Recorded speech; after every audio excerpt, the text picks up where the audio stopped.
नमस्कार दोस्तों, मैं ललित कुमार ठाकुर एक बार फिर हाजिर हूँ आपके सामने एक नई टॉपिक के साथ। आज का हमारा टॉपिक है संसाधन की संकल्पना, द कॉन्सेप्ट ऑफ रिसोर्स। इसके अंतर्गत हम सबसे पहले संसाधनों का अर्थ समझेंगे, फिर उसके बाद परिभाषा देखेंगे, उसकी प्रकृति, उसकी संकल्पना और फिर वर्गीकरण देखेंगे। तो चलिए बढ़ते हैं आज की टॉपिक की ओर। सबसे पहले हम लोग देखते हैं कि आखिरकार संसाधन किसे कहते हैं, संसाधन का अर्थ क्या होता है। शब्द व्युत्पत्ति विज्ञान इटमोलॉजी के अनुसार संसाधन शब्द अंग्रेजी के रिसोर्स शब्द से बना है। यह दो शब्दों का कॉम्बिनेशन है। पहला है री, धन, सोर्स। अगर इस आधार पर इसका अर्थ देखा जाए तो ऐसे वस्तुओं से लिया जाता है जिसे हम बार बार या पुनः प्रयोग कर सकते हैं। री का अर्थ होता है पुनः एवं सोर्स का अर्थ होता है साधन, अर्थात ऐसे साधन से जिसे हम बार बार प्रयोग में ला सकते हैं। हमारे पर्यावरण में उपलब्ध उन सभी वस्तु को संसाधन कह सकते हैं जो किसी न किसी तौर पर हमारी आवश्यकताओं को पूर्ति करती है। हमारी आवश्यकता कहने से अर्थ है कि किसी न किसी प्रकार से हमारी मानवों की आवश्यकताओं को पूर्ण करें। मानव अपने प्रौद्योगिकी कौशल के आधार पर किसी भी वस्तु को संसाधन के रूप में परिणित करने की क्षमता रखता है। चलिए आगे बढ़ते हैं इसी क्रम में। संसाधन होने की आवश्यक शर्त क्या है। कोई भी वस्तु जो प्रकृति में उपलब्ध है, वे संसाधन कब कहलाएंगे। उसके लिए तीन महत्वपूर्ण शर्तें हैं। यदि कोई वस्तु इन तीनों महत्वपूर्ण शर्तों को पूर्ण करता है तो वह संसाधन कहलाएगा। सबसे पहले देखते हैं कि वह किसी न किसी तौर पर मनुष्य को कठिनाइयों से मुक्ति दिलाता हो। चलिए बात करते हैं। हम धरातल से खनिज तेल की प्राप्ति करते हैं। खनिज तेल हमारे लिए ईंधन के तौर पे काम करता है। इससे क्या होती है, हमारी परिवहन तमाम तरह की गाड़ियाँ चलती है, वह किसी न किसी हमारे जीवन को आसान बनाने में कार्य आता है। इस वजह से हम जो हमारे ईंधन है या फिर ऑयल है, पेट्रोल, डीजल, उसे हम एक संसाधन के तौर पे देख सकते हैं। वही दूसरी बात करते हैं कि दूसरा शर्त यह है कि मनुष्य की किसी न किसी तौर पे सहायता करता हो, उसकी आवश्यकताओं की पूर्ति करता हो। चलिए बात करते हैं। सबसे पहले हम जल की बात करते हैं, वाटर, ड्रिंकिंग वाटर की बात करते हैं। जैसा कि आप सबको पता है कि पानी हमारी जीवन का आधारभूत है। हम पानी का प्रयोग हम मुख्य रूप से पीने के लिए करते हैं। इस प्रकार यह हमारी आवश्यकताओं की पूर्ति कर रहा है, अर्थात पानी भी हमारे लिए एक संसाधन है। उसी तरह बात करते हैं हम मृदा की। खाद्यान्न यानी खाने पीने की वस्तु मानव के लिए बहुत ज़्यादा आवश्यक है और ये हमें कहाँ से प्राप्त होता है, कृषि कार्य से। और कृषि कार्य किसके ऊपर होता है, मृदा के ऊपर। अगर मृदा ही ना हो तो कृषि कार्य संभव नहीं हो पाएगा और न ही मानव अपने खाद्यान्न वस्तुओं की आपूर्ति कर पाएगा। चलिए तीसरा शर्त देखते हैं। मानव के उद्देश्य की निश्चित पूर्ति हो, किसी न किसी तौर पे, चाहे वो कम मात्रा में हो या अधिक मात्रा में हो, मानव की किसी न किसी उद्देश्य की पूर्ति करिए। चलिए मान लेते हैं हमें किसी भी तरह का ब्रिज का निर्माण करना है, नदी के इस पार से उस पार जाने के लिए ब्रिज का निर्माण करना है। उसके लिए हमें आवश्यकता है, ब्रिज बनाने के लिए हमें आवश्यकता पड़ती है लौह धातुओं की। लौह धातु हमें मिनरल के तौर पे, लौह अयस्क के तौर पे धरातल के अंतर्गत प्राप्त होता है। हमने क्या किया, मानव ने सबसे पहले लौह अयस्क निकाले और उसे लौह में परिवर्तित करके ब्रिज का निर्माण किया। इस प्रकार कोई भी वस्तु जो इन तीनों शर्तों को पूर्ण करे वह क्या कहलाता है, संसाधन कहलाता है। चलिए आगे बढ़ते हैं। संसाधन की कुछ परिभाषा दी जाए। विभिन्न विद्वानों ने समय समय पर अलग अलग तरह की परिभाषा दी। सबसे पहले बात करते हैं इंसाइक्लोपीडिया ऑफ सोशल साइंस की बात करते हैं। इनके अनुसार संसाधन मानवीय पर्यावरण के वे पक्ष हैं जिनके द्वारा मानव की आवश्यकताओं की पूर्ति होती है, साथ ही साथ सामाजिक उद्देश्यों की पूर्ति होती है। चलिए आगे देखते हैं। जिम्मरमैन के अनुसार संसाधन पर्यावरण की वे विशेषताएं हैं जो मनुष्य की आवश्यकताओं की पूर्ति करने में सक्षम मानी जाती है। उन्हें मनुष्य की आवश्यकताओं और क्षमताओं द्वारा उपयोगिता प्रदान किया जाता है। चलिए एक उदाहरण के माध्यम से इसको समझते हैं कि आखिरकार जिम्मरमैन कहना क्या चाहते हैं। इनके अनुसार कोई भी वस्तु तब तक संसाधन नहीं हो सकता जब तक मानव उसे संसाधन ना बनाए। एक बहुत ही प्रसिद्ध कथन है जो जिम्मरमैन ने कहा था कि संसाधन होते नहीं बनते हैं। ध्यान में रखिएगा, संसाधन होते नहीं, उसे बनाए जाते हैं मानवीय प्रयासों के माध्यम से। यहाँ पे लौह अयस्क दिखाया गया है।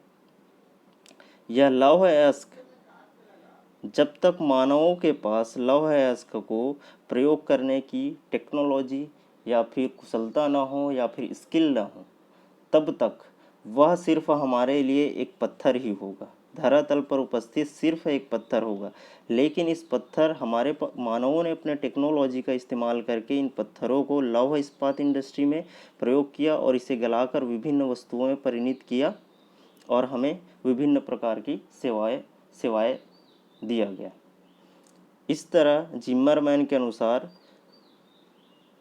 संसाधन मनुष्य की आवश्यकताओं को पूर्ति करने में सक्षम हो तथा मनुष्य अपनी क्षमताओं के आधार पर उसे उपयोगिता प्रदान करता है। चलिए आगे देखते हैं। स्मिथ एवं फिलिप्स के अनुसार मौलिक रूप से संसाधन पर्यावरण की वे प्रक्रियाएं हैं जो मानव के उपयोग में आती हैं। वहीं जेम्स फिशर के अनुसार संसाधन वह कोई भी वस्तु, ध्यान दीजिएगा कि संसाधन वह कोई भी वस्तु है जो मानवीय आवश्यकताओं तथा इच्छाओं की पूर्ति करते हैं। चलिए आगे बढ़ते हैं, हम बात कर लेते हैं संसाधनों के संगठक के तौर पे आखिर कौन कौन से तत्व है जो संसाधनों के अंतर्गत गिने जाते हैं या शामिल है, संसाधनों के अंतर्गत शामिल है। सबसे पहले बात करेंगे भौतिक संसाधन, फिर जैविक, फिर मानवीय। भौतिक संसाधन के अंतर्गत वे सभी आएंगे जैसे मृदा, इसके अंतर्गत आएगा मृदा। जैविक संसाधन के अंतर्गत आएगा वे सभी संसाधन जिसमें जीव है, पशु, तमाम तरह के पशु, पेड़ पौधे। अंत में मानवीय क्रियाओं के अंतर्गत आएंगे मानव का प्रौद्योगिकी ज्ञान यानी टेक्नोलॉजिकल नॉलेज, उसके स्किल इसके अंतर्गत आएंगे। इस प्रकार भौतिक, जैविक और मानवीय तीन तरह के तत्वों से मिलकर हमारे संसाधन बनते हैं। चलिए आगे बात करते हैं संसाधनों की प्रकृति के बारे में कि आखिरकार नेचर क्या है, what is the nature of geography क्या है। इसके अंतर्गत हम तीन बिंदुओं में बात करेंगे। एक तो उपयोगिता के आधार पर, दूसरा गत्यात्मकता के आधार पर, तीसरा मूर्त एवं अमूर्त तत्व। सबसे पहले देखते हैं कि संसाधनों की प्रकृति में सबसे पहले देखते हैं मूर्त एवं अमूर्त। मूर्त कहने का मतलब है वे सभी वस्तु जिसका एक फिजिकल शेप हो, और वही दूसरी ओर अमूर्त कहने का मतलब है वे सभी वस्तु जिसका फिजिकल शेप ना हो पर वो किसी न किसी प्रकार में हम मानवों की आवश्यकताओं की पूर्ति या फिर मानव के जीवन को आसान बनाता हो। मूर्त तत्वों के अंतर्गत जो दिखने वाले हैं जैसे पेड़ पौधे हैं, मृदा है, पहाड़ है, ये सारे मूर्त तत्वों के अंतर्गत आएगा। वही अमूर्त तत्वों के अंतर्गत आता है मुख्य रूप से ऑक्सीजन। आप सबको पता है बिना ऑक्सीजन के हम जीवित नहीं रह सकते। वो क्या है, दिखाई नहीं देता पर हमारे लिए सर्वप्रमुख संसाधन है। इस प्रकार दूसरा बात करते हैं उपयोगिता के बारे में। उपयोगिता कहने का मतलब है कि कोई भी प्राकृतिक वस्तु किसी न किसी रूप में, चाहे वो कम हो चाहे ज़्यादा हो, रूप में हमारे उपयोग में आना चाहिए। चाहे अगर हम पानी की बात करें तो पानी को हम पीने के तौर पर इस्तेमाल करते हैं। पेड़ पौधे हमारे ऑक्सीजन के लिए जिम्मेदार होते हैं। वही दूसरी ओर वर्षा की बात करें, वर्षा भी एक संसाधन है, सिंचाई के रूप में उपयोग किया जाता है। इस प्रकार से वे तमाम वस्तु जिसका उपयोग किसी न किसी आधार पर किया जाता है। बहुत सामान्य सी बात है, आप स्टूडेंट हैं, आपको कुछ लिखना है, आपको कागज़ चाहिए, आपको पेन चाहिए, वो आपकी आवश्यकताएं पूर्ति कर रही है, वो आपके लिए उपयोगी है, वो एक संसाधन हो गया। आप हवा ले रहे हैं, पंखा, वो एक संसाधन हो गया। आप जिस टेबल में बैठे हैं वो एक संसाधन हो गया। चलिए बात करते हैं अगला, गद्यात्मकता, यानी कि डायनेमिक की बात हो रही है समय के साथ। इसका मतलब होता है कोई भी संसाधन तभी संसाधन कहलाएगा जब वो समय के साथ परिवर्तनशील होने की उसमें संभावनाएं हैं। सीधी सी बात करते हैं। शुरुआत में आदि आदि मानव के समय में, अगर हम शुरुआत की बात करें, आदि मानव की समय की बात करें, तो कोयला सिर्फ हमारे लिए एक काला पदार्थ था। हमारे लिए सिर्फ एक काला पदार्थ था जिसका कोई उपयोग नहीं था। मानव धीरे धीरे विकास किया और विकास करने के फलस्वरूप उन्होंने कोयला को एक संसाधन के, एक ईंधन के महत्वपूर्ण संसाधन के रूप में परिवर्तित कर दिया। और आने वाले भविष्य में अगर बेहतर टेक्नोलॉजी हो जाए तो संभावना है कि उसका कुछ और इस्तेमाल प्रयोग हो जाए। इस प्रकार संसाधनों की प्रकृति के अंतर्गत उसकी उपयोगिता, उसकी गद्यात्मकता और मूर्त और अमूर्त तत्वों को ध्यान में रखा जाता है। अगला देखते हैं संसाधनों की संकल्पना। अब आते हैं हम संसाधनों की संकल्पना के ऊपर। प्रकृति प्रदत्त समस्त चीज़ें जिसे हम उपयोग में लाते हैं वे संसाधन बन जाते हैं। ये पहले भी हम लोग डिस्कशन कर चुके हैं।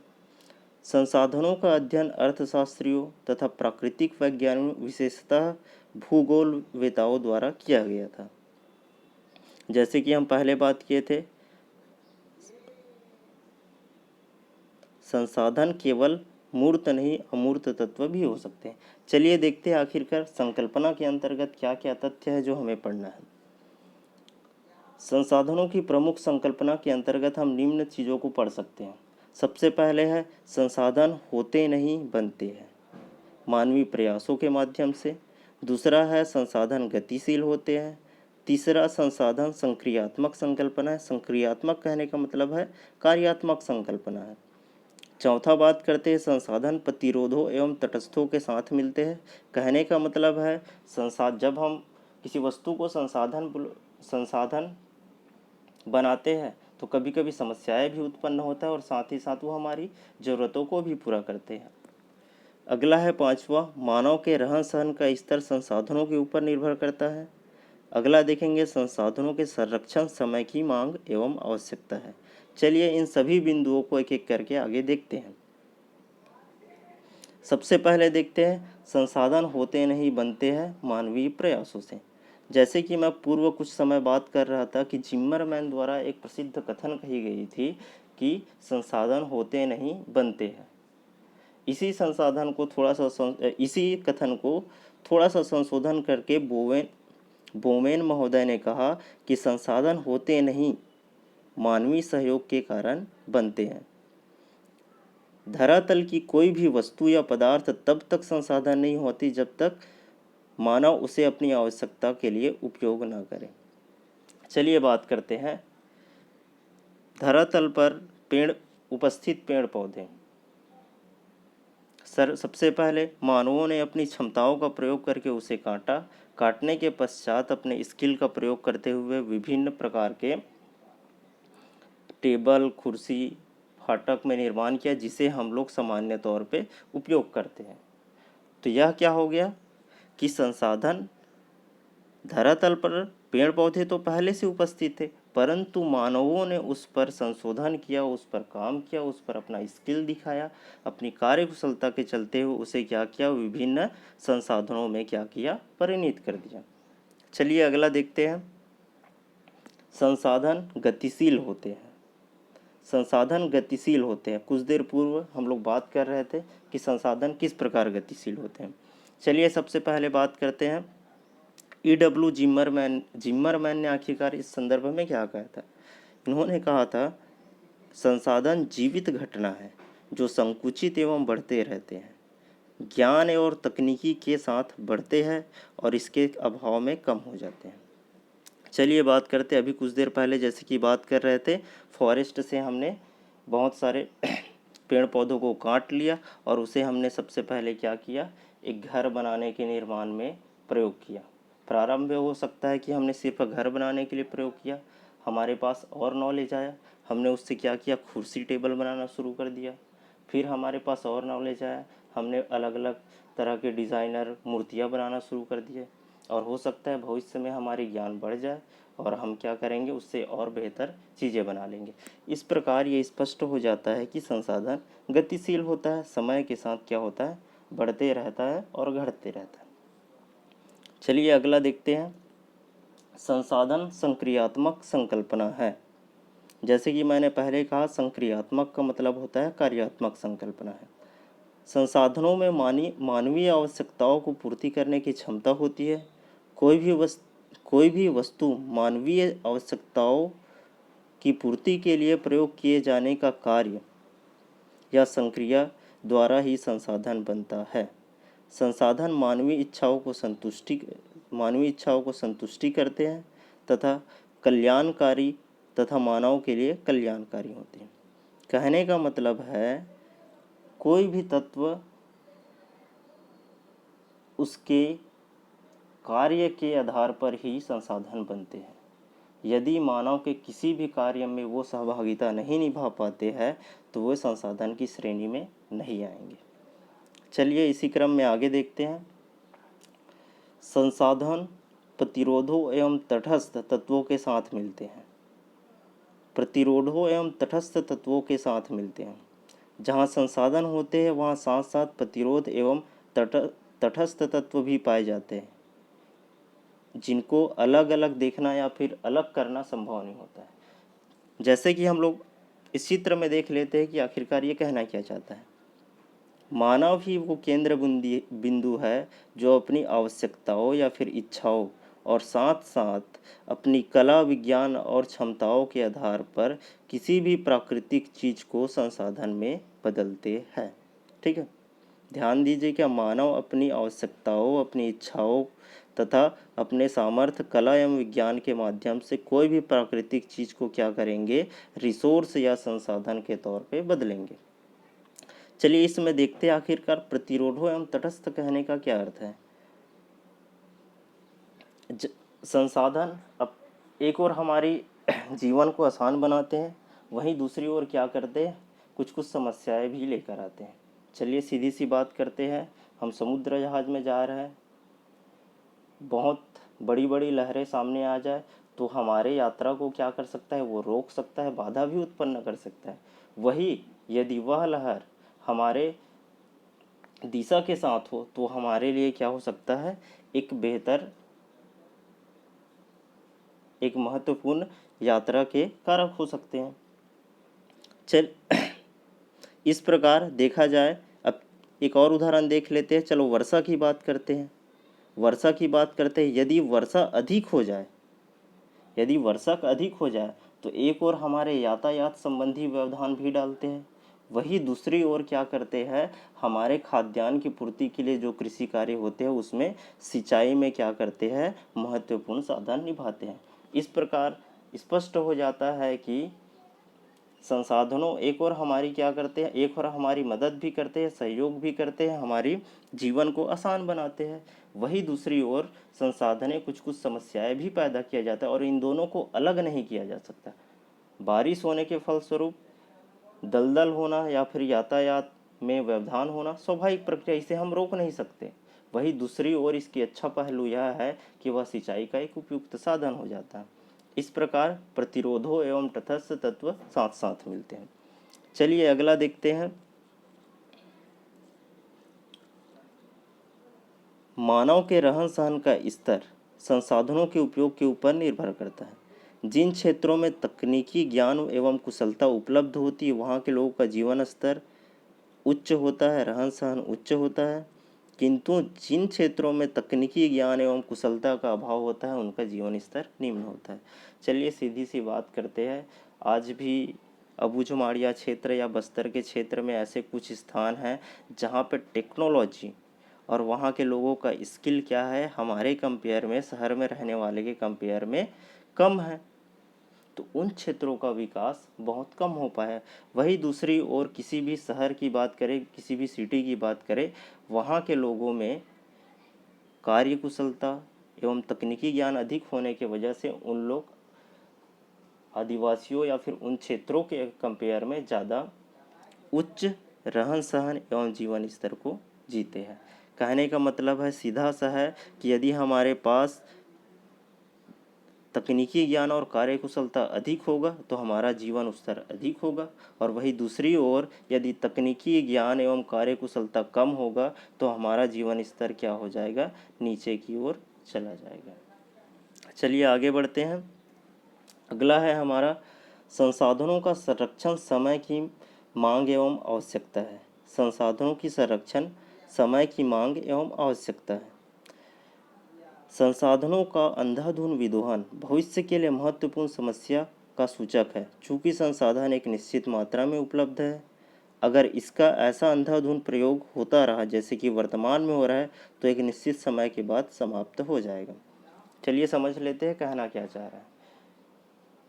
विकसित होने की होड़ में मानवों द्वारा या फिर आर्थिक सक्षम होने की होड़ में मानवों द्वारा प्रकृति द्वारा जितने भी संसाधन दिए गए हैं उसका अंधाधुंध विदोहन किया गया है, अंधाधुंध शोषण किया गया है।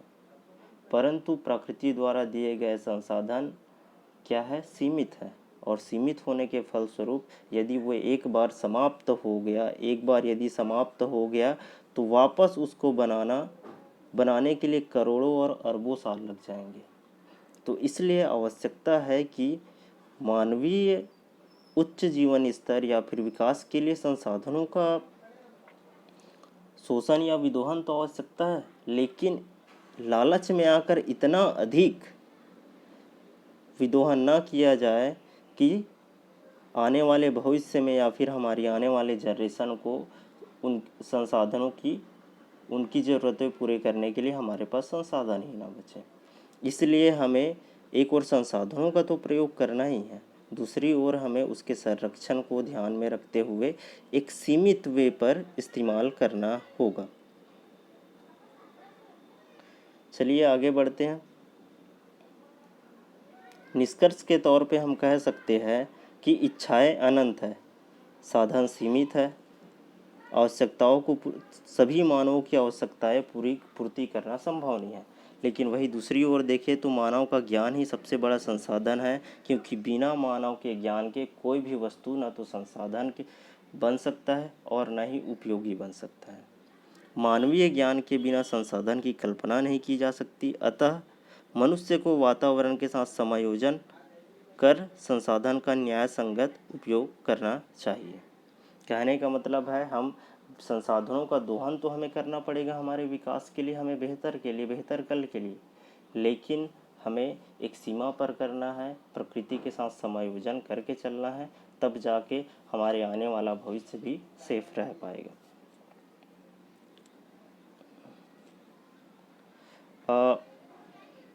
हम लोग बात कर रहे थे संसाधन की संकल्पना के संदर्भ में। ये 2 पार्ट में आने वाला है ये वीडियो। पहला पार्ट आज कंप्लीट हो गया है। दूसरा पार्ट जिसमें संसाधनों का हम वर्गीकरण पढ़ने वाले हैं वो कल आप लोग को मिल जाएगा। तो बने रहिए वीडियो के साथ और मैं प्रयास करूँगा समय में आप लोग का सारे सिलेबस कंप्लीट कराने का। Thank you for watching.